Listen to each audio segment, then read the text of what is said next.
অঞ্চল কংগ্রেস সভাপতি, হরিহরপাড়া ব্লক কংগ্রেসের সহসভাপতি মুকুল ঘোষ, হরিহরপাড়ার মানবাধিকার কমিশনের সভাপতি অ্যাডভোকেট মোহাম্মদ শামীম, মজদুর ভাইরা আছেন, জহুরুল ভাই আছেন, গোটা অঞ্চল কংগ্রেসের নেতৃত্ব আছে,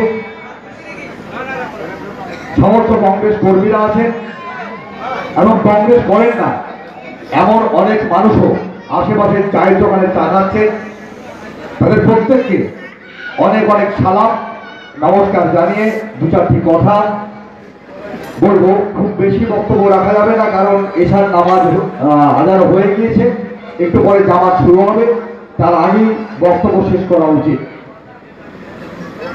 বন্ধুগণ, আমরা আজকের এই পথসভায় এসেছি আগামী 23 তারিখ যে লোকসভা নির্বাচন, সেই লোকসভা নির্বাচনে আমাদের প্রার্থী সেই আব্দুল সাত্তার সাহেবের সুযোগ্য ছেলে আবু হেনা সাহেব, তিনি জাতীয় কংগ্রেসের হাত চিহ্নের প্রার্থী হয়ে এই মুর্শিদাবাদ লোকসভায় দাঁড়িয়েছেন। তাকে ভোট দেওয়ার জন্য যে আবেদন, সেই আবেদন করতেই আজকে আপনাদের মাঝে আমরা উপস্থিত হয়েছি। আমরা ভোট চাইতে এসেছি আবু হেনা সাহেবের জন্য, আমরা ভোট চাইতে এসেছি জাতীয় কংগ্রেসের জন্য। তো তাই বক্তব্যের প্রথমে জাতীয় কংগ্রেস আগামী দিন দিল্লির ক্ষমতায় এলে কি কি করতে চায় তার কিছু প্রতিশ্রুতি আমাদের নেতা রাহুল গান্ধী টিভির মাধ্যমে, বিভিন্ন বক্তব্যের মাধ্যমে ভারতবর্ষের মানুষকে জানিয়েছেন। কি কি জানিয়েছেন সেই বিষয়গুলো আপনাদেরকে প্রথমেই আমি জানাতে চাই। তিনি হিসাব করে দেখেছেন যে আমাদের ভারতবর্ষে এখনো প্রায় 5 কোটি পরিবার, প্রায় 25 কোটি মানুষ। একটা পরিবারে যদি 5 কোটি মানুষ, একটা পরিবারে যদি 5 জন মানুষ থাকে, তাহলে 5 কোটি পরিবারে 25 কোটি মানুষ আছেন। এই 25 কোটি মানুষ এখনো দরিদ্র সীমার অনেক নিচে বাস করেন। এই সমস্ত মানুষ যাদের খাবারের সংস্থান ঠিক মতন নাই, যারা অসুস্থ হলে ঠিক মতো চিকিৎসা করতে পারেন না, এদের জন্য সরকারি তরফ থেকে প্রতি মাসে একটা পেনশন থাকা উচিত। এটা রাহুল গান্ধীর নেতৃত্বে জাতীয় কংগ্রেস মনে করেছে।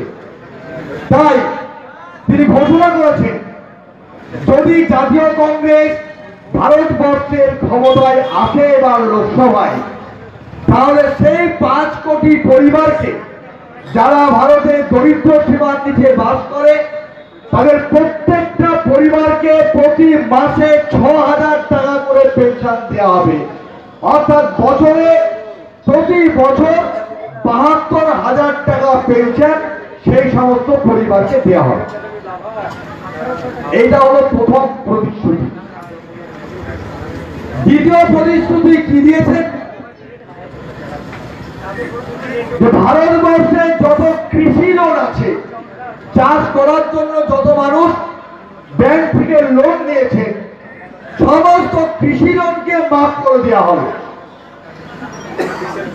তৃতীয় কি বলেছেন?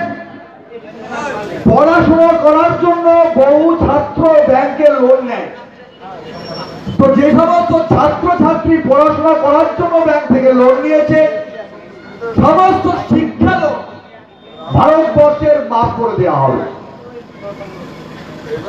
চতুর্থ কি বলেছেন? তিনি বলেছেন ভারতবর্ষের সব থেকে জ্বলন্ত সমস্যা হলো বেকার সমস্যা। মানুষের কাজ নাই, শিক্ষিত যুবক যুবতী ছেলে মেয়েদের কাজ নাই, শিল্প নাই। তাই প্রথম ক্ষমতায় আসা একটা মাস্টার প্ল্যান তৈরি করা হবে যেন আগামী দিন ভারতবর্ষে বেকারের সংখ্যা অর্ধেকে নামিয়ে আনা যায়, অনেক কমানো যায়। এবং বর্তমানে ভারতবর্ষে 27 লক্ষ বিভিন্ন পোস্টে নিয়োগ করা হয়নি, ফাঁকা পড়ে আছে। প্রথম 2 থেকে 3 মাসের মধ্যে সেই 27 লক্ষ পদকে নিয়োগ করা হবে, এটা জাতীয় কংগ্রেসের প্রতিশ্রুতি। জাতীয় কংগ্রেস আরো একটা মূল্যবান প্রতিশ্রুতি দিয়েছে আমাদের জন্য। কি প্রতিশ্রুতি দিয়েছে? আমাদের ভারতবর্ষে একটা বাজেট হয়, গোটা বছরে কত টাকা ইনকাম হবে এবং কত টাকা খরচ করা হবে। আপনারা জানেন বাজেটের সঙ্গে সঙ্গে একটা রেল বাজেট হয়। ভারতবর্ষের রেলকে নিয়ে, ট্রেনকে নিয়ে একটা আলাদা বাজেট হয়, যে কোথায় কোথায় ট্রেন লাইন হবে, কোন কোন নতুন ট্রেন চালু করা হবে, এরকম একটা সেপারেট আলাদা বাজেট তৈরি হয় রেলকে গুরুত্ব দেওয়ার জন্য। তো জাতীয় কংগ্রেস ঘোষণা করেছে গতকাল যে আগামী দিন কংগ্রেস ক্ষমতায় এলে কৃষকদের জন্য একটা সেপারেট আলাদা বাজেট তৈরি করা হবে, ভারতবর্ষের কৃষি সমাজের জন্য, কৃষকদের জন্য। এর থেকে ভালো প্রস্তাব ভারতবর্ষের চাষিদের জন্য হতে পারে না। কারণ যদি কৃষি বাজেট আলাদা হবে হয়, তাহলে ভারতবর্ষের মানুষ সারে ভর্তুকি পাবে, বিনা পয়সায় বীজ পাবে, উন্নত মানের ফসলের বিভিন্ন ট্রাক্টর থেকে আরম্ভ করে গম কাটা মেশিন, বিভিন্ন ধরনের মেশিন রয়েছে বর্তমানে, সেই সব মেশিন গুলো গ্রামে গ্রামে চালু হয়ে যাবে। অর্থাৎ কৃষিতে আমরা আরো অনেক উন্নতি লাভ করব, যে উন্নতি লাভ আমাদের হয়েছিল সাত্তার সাহেবের হাত ধরে এই পশ্চিম বাংলায়। বন্ধুগণ, আমরা রাজ্যে একটা সরকার আছে, এমন একটা সরকার আছে ভারতবর্ষের কেন্দ্রের সরকার নরেন্দ্র মোদী আজকে হিন্দু মুসলমানকে ভাগ করে দিয়ে, একটু আগে যে বন্ধু বলে গেল উৎপল বন্ধু, সে একজন হিন্দু ছেলে, সে বলে গেল এই মমতা ব্যানার্জির কোন গ্যারেন্টি নেই যে আপনার ভোট নিয়ে অনেকগুলো এমপি পাস করে নিয়ে সেই সমস্ত এমপি গুলো বা তৃণমূল কংগ্রেস আগামী দিনে বিজেপিকে সমর্থন করবে না, তার কোনো গ্যারেন্টি নাই। করতেই পারে এবং সেটার সম্ভাবনায় বেশি। কেন বেশি? কোন সারদা থেকে আর জেলে যাচ্ছে না, নারদা থেকে আর জেলে যাচ্ছে না, তদন্তের চার্জশিট থেকে ওই জমা পড়লো না, সব গোটা চলছে। আজকে মুকুল রায় ছেলে বিজেপির নেতা, মুকুল রায় ছেলে টিএমসি নেতা, মুকুল রায় বিজেপি নেতা, জয় ব্যানার্জি বিজেপি নেতা বা ক্যান্ডিডেট, তার স্ত্রী টিএমসি নেতা। একটা সুন্দর গোটা টিএমসি আর বিজেপির মধ্যে আছে।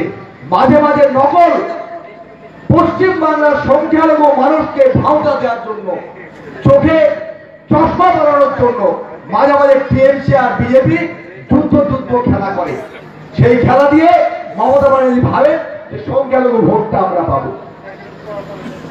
মমতা ব্যানার্জি যদি সংখ্যালঘুর ওপর, মুসলমানদের ওপর অতই ভালোবাসা থাকবে, ছোট ভাই বলছিল যুব কংগ্রেসে আজকে মাত্র 4 দিন আগে মাদ্রাসার ছেলেরা গিয়েছিল যে আমাদের নাম প্যানেল হয়ে আছে, আমরা চাকরির পরীক্ষায় পাস করেছি, আর কয়েক বছর ধরে আমাদেরকে অ্যাপয়েন্টমেন্ট দেওয়া হচ্ছে না কেন? তাই তারা আন্দোলন করতে গিয়েছিল। কি আন্দোলন? অনশন আন্দোলন। যে আমরা যতদিন চাকরি না পাবো আমরা খাওয়া দাওয়া বন্ধ করে এই রাস্তাতে পড়ে থাকবো। মমতা ব্যানার্জি কি করলেন? মাত্র একটা দিন অনশন হয়েছে, সেই দিনটা কেটেছে, রাতটা কেটেছে। ভোরের বেলায় যখন ফজরের আজান হচ্ছে, মাদ্রাসার ছেলেরা যখন নামাজে ব্যস্ত, হঠাৎ করে অপরদিকে মমতা ব্যানার্জির পুলিশ হামলা করে মেরে ধরে সে ক্যাম্পকে গুড়িয়ে দিয়ে সেই অনশনটা ভঙ্গ করেছিলেন আজ থেকে মাত্র 4 দিন আগে। লজ্জা করে না এই মমতা ব্যানার্জির? যেই দেশ নামাজে তিনি হিজাব পরে নামাজে দাঁড়িয়ে যান ছেলেদের সঙ্গে, যে দেখো আমি কত ভালোবাসি মুসলমানদেরকে, কত ভালোবাসে।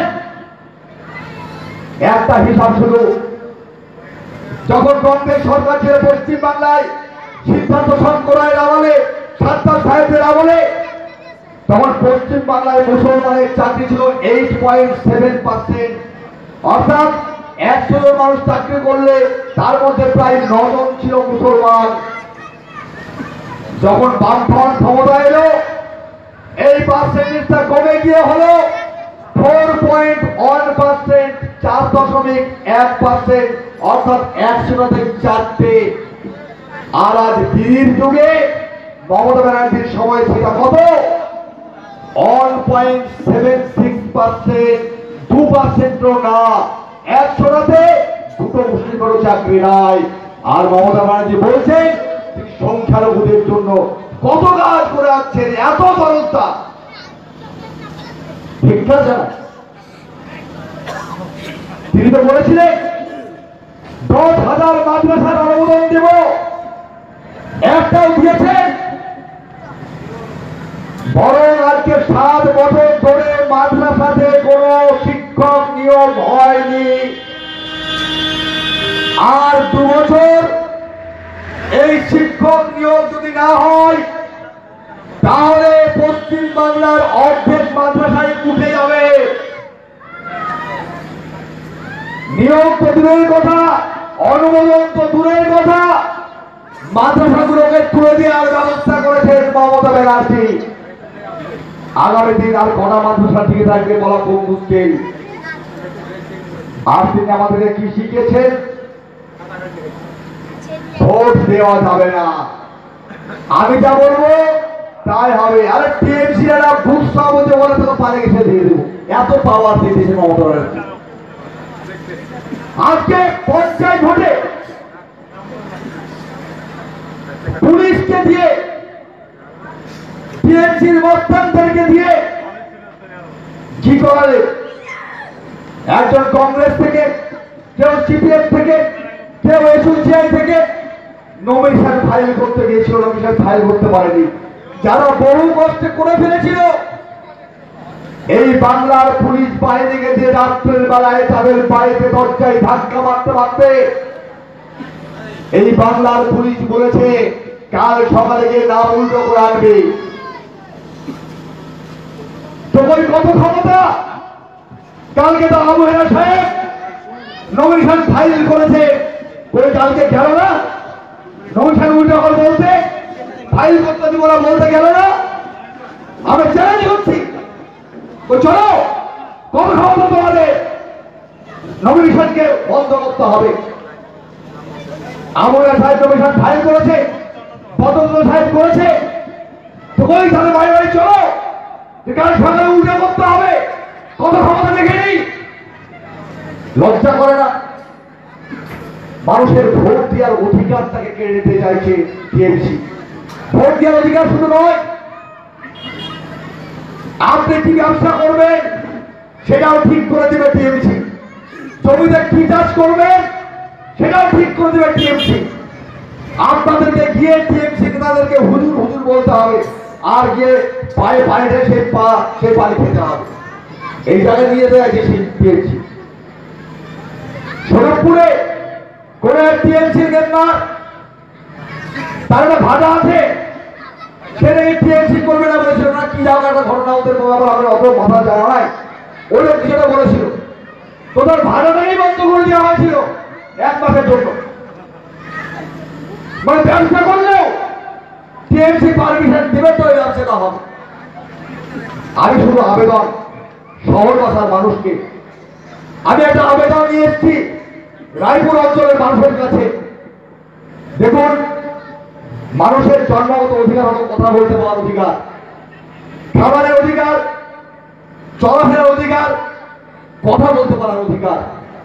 আপনার কথা বলার অধিকার যদি কেউ কেড়ে নিতে চায়, আপনার বাঁচার অধিকার যদি কেউ কেড়ে নিতে চায়, আপনার খাদ্যের অধিকার যদি কেউ কেড়ে নিতে চায়, তাহলে তাদের অধিকারটাই কেড়ে নিতে হবে। এই ইলেকশনে আজকে তার প্রতিজ্ঞা আপনাদেরকে নিতে হবে। বন্ধুগণ, জাতীয় কংগ্রেস শান্তিপ্রিয় দল, হিংসায় বিশ্বাস করে না। ভোটে আমরা ব্লক কংগ্রেস তারাও শান্তিপ্রিয় ভাবে মানুষের আন্দোলনকে সঙ্গে নিয়ে বিভিন্ন জনবিরোধী নীতির বিরুদ্ধে আন্দোলন করতে চাই। তাই হরিহরপাড়ায় এবং মুর্শিদাবাদ জেলা বাংলায় আমরা অধীর চৌধুরীর নেতৃত্বে মানুষের দাবি নিয়ে আন্দোলনে আছি। আমাদের দাবি এই লোকসভায় আমরা আমাদের ভোট দেওয়ার অধিকারকে সুপ্রতিষ্ঠিত করব। আজকে প্রত্যেকটা মানুষ সে যে দলেরই হোক না কেন প্রতিজ্ঞা করুন যে আমরা আমাদের ভোট, নিজের ভোট আমরা নিজে দেব। সেই ভাবনা নিয়ে আগামী দিন লোকসভায় আমাদের প্রার্থী আবু হেনা সাহেব, তিনি লালগোলার 7 বারের এমএলএ। তার একটা কথা বলি, আমি আমার বক্তব্য শেষ করব। ভোটে জানেন বহু টাকা খরচ হয়, এটা বক্তব্য দেওয়ার বিষয়টা কিন্তু আমি গল্প আকারে বলছি কথাটা। তো আমরা প্রার্থী সঙ্গে মিটিয়ে বলেছিলাম যে দেয়াল ফেয়াল রং করতে বহু টাকা খরচ, টাকা পয়সা তাদের ব্যবস্থা করুন, টাকা দিতে হবে। তো তিনি এখন পর্যন্ত পার ব্লক 50 থেকে 60 টাকা মাত্র দিতে পেরেছেন, একটা ব্লক। চুনের টাকাটাও এটা শোধ হয়নি। তো তিনি একটা কথা বলছিলেন আমাদেরকে যে পড়ান আমি 7 বারের এমএলএ, এখন পর্যন্ত জীবনে আমি একটা টাকা পার্সেন্টেজ কারোর কাছ থেকে নিইনি, বা কাজ দেওয়ার জন্য যে পার্সেন্টেজ বলে সেই পার্সেন্টেজ কি আমি জানি না। আমার নিজের খুব অল্প সঞ্চয় আছে, সেই অল্প সঞ্চয়ের টাকাটা তুলে নিয়ে এসে আমি প্রত্যেকটা ব্লকে ভাগ করে করে দিয়েছি। পার্টি ভোটের জন্য আমার টাকা দেবে, সেটা হয়তো 10 দিন দেরি হবে বা 2-5 দিন দেরি হবে। সেই 2-5 দিন তোমরা একটু কষ্ট করে চালিয়ে নাও। আমি কথা দিচ্ছি তোমাদের যে খরচাটুকু হবে সেটা আমি পরিশোধ করবই। কিন্তু আমার আছে লক্ষ লক্ষ কোটি কোটি টাকা নাই, যে অন্যান্য টিএমসি প্রার্থীরা যেভাবে খরচা করছে বাই করছে সেটা আমি পারবো না। কিন্তু আমি কথা দিচ্ছি যে আমার যে পদ আমি যদি ভোটে দিতি, আমি 7 বছর এমএলএ যে সততার সঙ্গে চালিয়েছি, আগামী 5 বছর এমপি পদ সেই সততার সঙ্গে চালাবো। আমরা যারা 7টা বিধায়ক, আপনি যেদিন পাঠিয়ে টাকা হবেন সেদিন দেবেন, কোন চিন্তা নাই। হরিহরপাড়ায় প্রত্যেকটা কংগ্রেস কর্মী তার পকেটের 50 টাকায় 100 টাকা দিয়ে দিয়ে আপনার নির্বাচন চলবে, আপনার নির্বাচন চলবে। এই অঙ্গীকার হরিহরপাড়ার মানুষ দেবে। আমি ব্লক সভাপতি হিসেবে সেই দায়িত্ব নিয়ে বললাম। তো সেই মানুষটা আমাদের প্রার্থী, এটা আমাদের গর্ব হওয়ার। আগামী দিন হাজার হাজার ভোট তাকে দিয়ে, হাত চিহ্নে ভোট দিয়ে আবু হেনা সাহেবকে পাস করিয়ে অধীর চৌধুরীর যে আন্দোলন গোটা বাংলায়, সেই আন্দোলনকে আরো জোরদার করি, রাহুল গান্ধীর হাতকে শক্ত করি, নরেন্দ্র মোদীর সাম্প্রদায়িক হাতকে ধ্বংস করি, এবং নরেন্দ্র মোদী এবং মমতা ব্যানার্জির অশুভ আদাত, সেই আদাতকে ধ্বংস করে আগামী দিন জাতীয় কংগ্রেস দিল্লির মসনদে দিল্লির সরকার গঠন করবে, এই আশা রেখে সবাইকে অনেক অনেক সালাম জানিয়ে আমি আমার বক্তব্য শেষ করছি। জয় হিন্দ, বন্দে মাতরম। অধীর চৌধুরী জিন্দাবাদ, রাহুল গান্ধী জিন্দাবাদ।